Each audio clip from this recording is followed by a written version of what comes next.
is how much more it fuels my inner fire to go back to the Manchester VA and make sure that we're treating female veterans even better than we were yesterday and the day before and the day before that. When I first joined the VA about 9 years ago or so, they started this campaign that said, "She served too."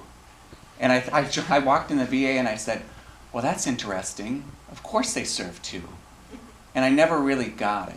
And that's what this movie really brings home today. And so, you know, we're fortunate to be able to now really move forward with the design and construction of a new female veterans clinic that's going to be down on the first floor. And so Laura and I have the opportunity. We're going to be helping move the design forward of this and really the construction in the next fiscal year. But we're also very fortunate to have Laura Case as our female veterans program manager. And I have met a lot of folks in the VA and a lot of veterans, and never have I met someone who's so passionate about going out and making sure that we're taking care of our female vets and really driving those experiences home. So it's my pleasure to introduce Miss Laura Case to really be the moderator and get us into the panel. So thank you. Hey, Laura.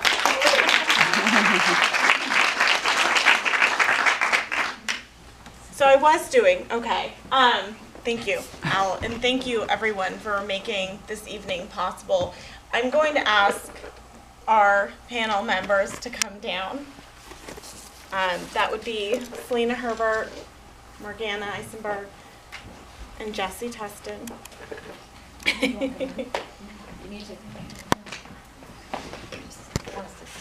Please, any chair you want. So, There's a spot for Shannon. is Shannon? Yeah. You're welcome to come on There's a down. spot for you. Well, since you said. Absolutely. So, I would like to take a moment with these four lovely young ladies, but also everyone else in the theater tonight. If you're a female veteran, and no offense to our male veterans here, but if you are a female veteran, could you please stand up?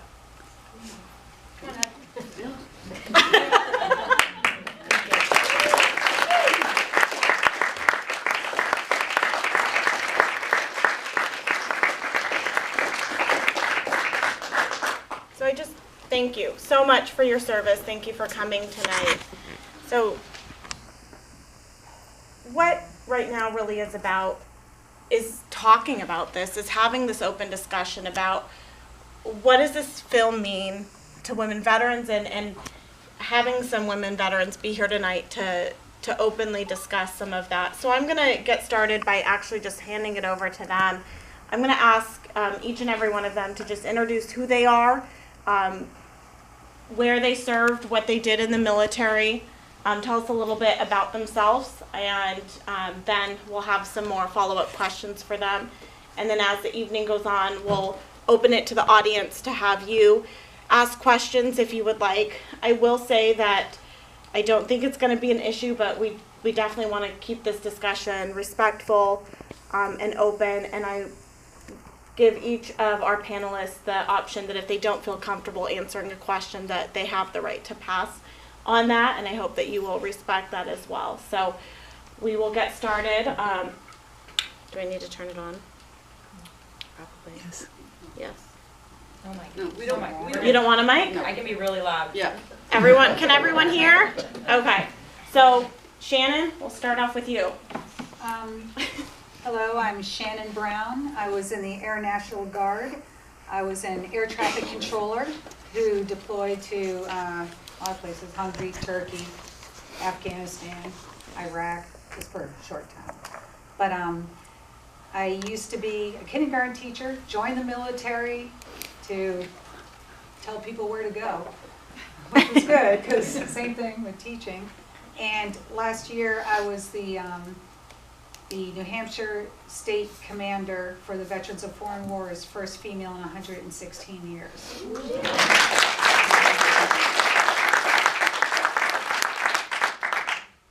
I can't top that. My name is Jessie Tustin. I was in the Army for 19 years, medically retired out. I deployed to Iraq and Afghanistan. When I was in Iraq, I had a lot of of jobs, but I was a machine gunner among many of them. And then when I deployed to Afghanistan, I had changed my job, and I was a advisor on a agricultural development team. So I went outside the wire every day on both my deployments, and I work at the VA now. Thank you.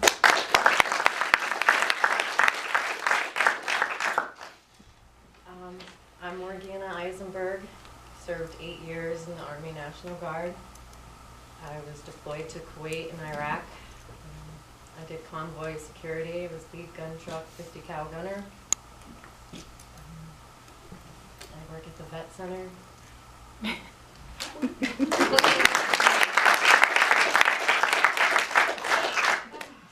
Selena Herbert, Army National Guard, New Hampshire. Deployed with Morgana, not in the same location, completely different jobs. Did housing, permanent party housing for in and outbound for people to go on leave in Kuwait at Camp LSA, which was attached to an Air Force base that flew everybody in and out of Iraq to bring them home for vacation.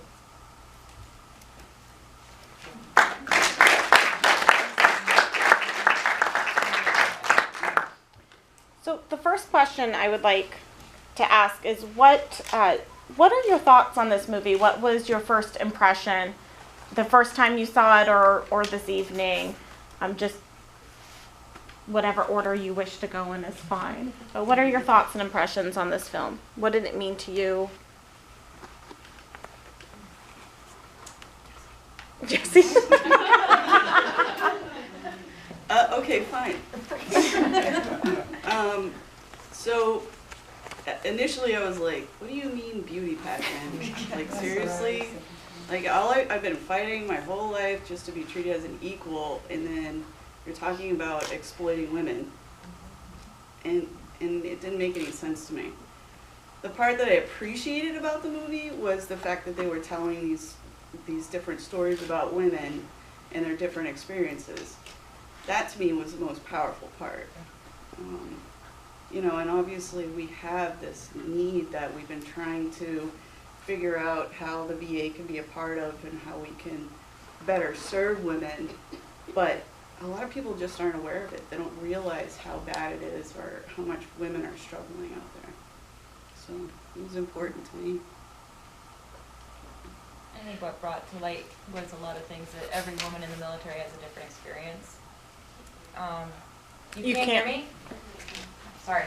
I just found that this movie brought out the difference in every woman's military experience. Like, we all had different jobs, we all had different experiences, and you know, some of us didn't have direct combat experience, but it doesn't make our experience any less than that person that's sitting beside us, just as men. You know, you deploy.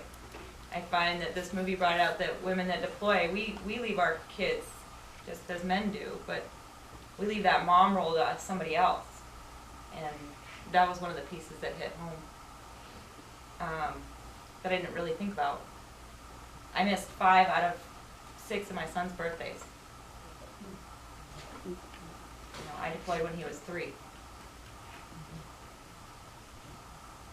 I got that we connected. We have the same experiences as a lot of the women that were in this film in some kind of way. May it be homelessness or military sexual trauma or, you know, just different PTSD experiences. I love my kids too. It was very hard when I went to basic. My daughter was 2. Fighting to be seen as an equal was 8 long years, and actually even longer since I've been out. People are very shocked to find out. Lead gun truck, 50 cal gunner. No one realizes that females can do that. And before 2016, right? Oh, yeah. Long before. Yeah. Oh, I want to be Miss America. I was like, I need to think about that. I was like, oh, I'd like to try that, but not really. I thought it was neat because, yeah, we're like veterans. If you want to be pretty, it's okay. And I remember the guys, they always just be like, I'm one of the guys, and they used to say, you're just a bumpy comrade. And I was like, thanks. But I took it as a compliment, meaning you're just one of the team. So it wasn't that separated when a lot of the times it was just work. I was a co-worker. So that brought up another conversation that I had with someone recently specific to this film is, what was that like, whether you tried to fit in and still be feminine, or when you went in, did you try to do the opposite and just want to blend in?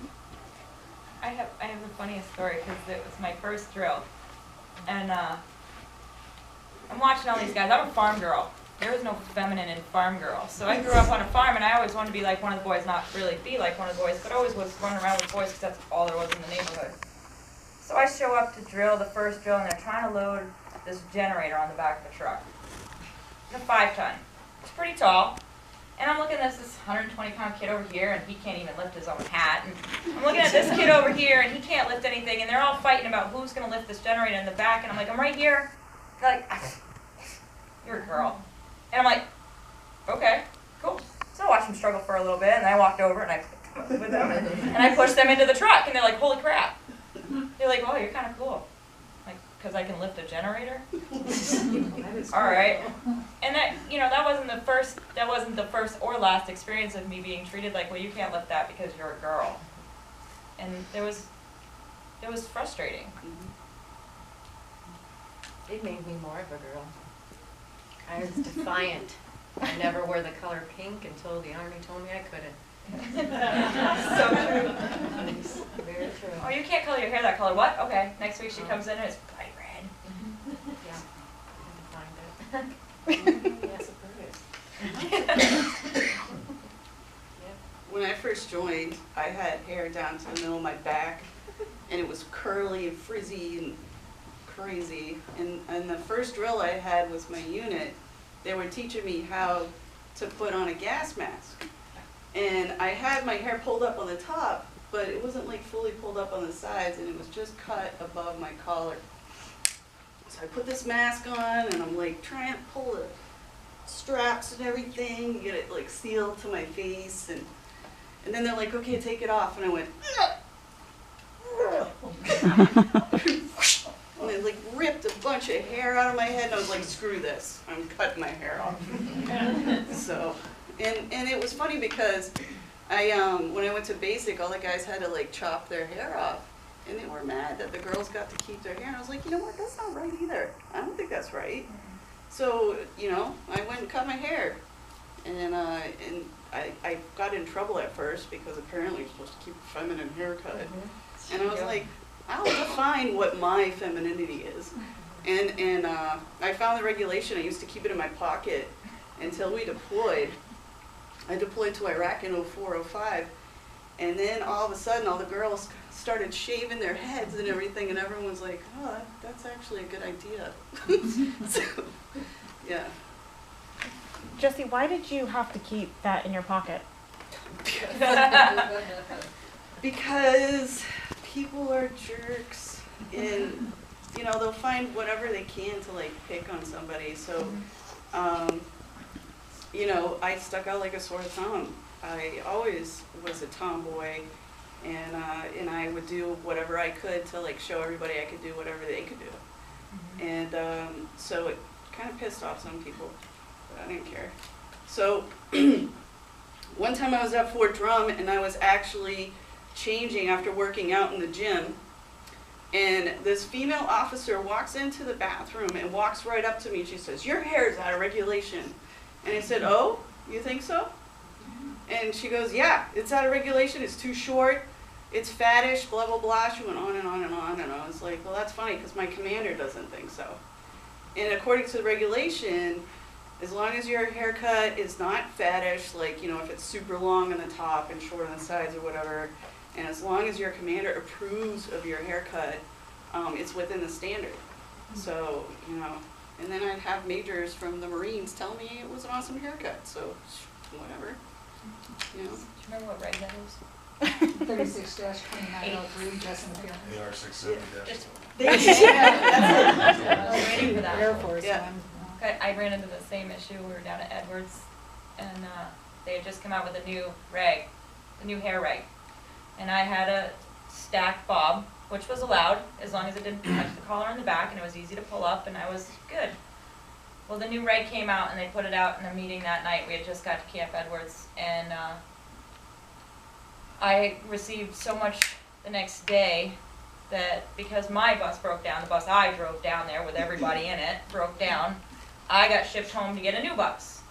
And because I had received so much crap that whole day, the next day after this new reg, which hadn't even been put out by our command, but put out by Big Army, that I went home and literally took scissors to my hair and made it all one length because I was so sick of the crap that I got all day long because of the new reg. Just because my hair was 1/4 of an inch longer in the front. When you're talking about, like, being a female, like how it was deploying and stuff, you said talking about like, oh, how you look and stuff. We did not care, not at all. And remember in Afghanistan, it's like 4 months before we got water to shower.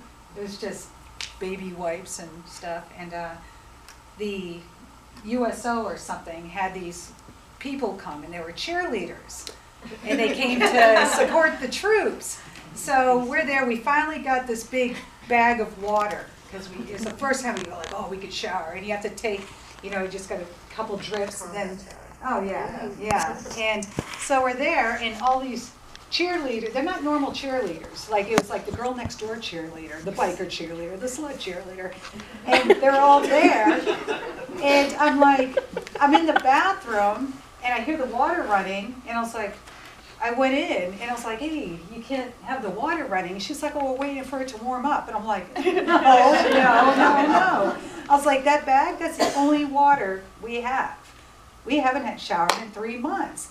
And so when they came out to do their support, I was like, let's hear a cheer. And they're like, oh, we don't cheer. And I'm like, so you just came here to Afghanistan to get all the guys horned up and just leave. I was like, I'm the only chick here. I was like, you're killing me. And I was like, but like I said, we weren't into like, oh, how's my hair? It's just like, give me a baby one. That's a true story. I